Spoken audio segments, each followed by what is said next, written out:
Семе за добра жетва.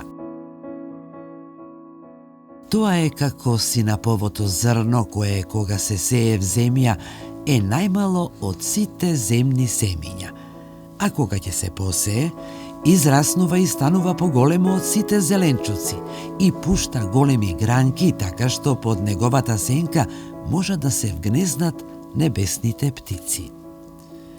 Евангелие според Марко, 4 глава, 31 и 32 стих.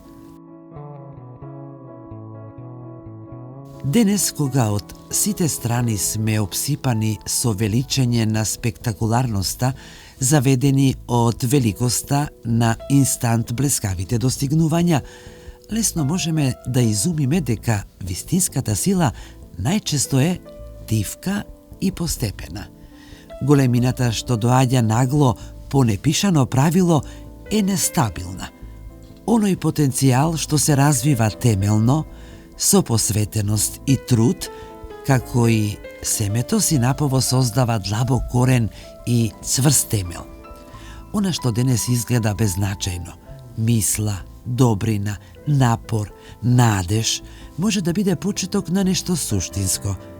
Се раѓа од нешто мало, навидум незабележливо, но малите почетоци воопшто не се израз на слабост, туку огромен потенцијал на големина што зрее низ процес на трпение.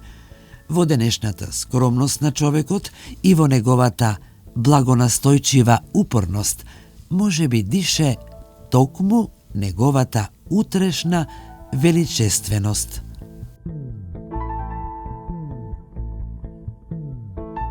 Тоа е како синаповото зрно кое кога се сее в земја е најмало од сите земни семиња, а кога ќе се посее, израснува и станува поголемо од сите зеленчуци и пушта големи гранки, така што под неговата сенка може да се вгнездат небесните птици.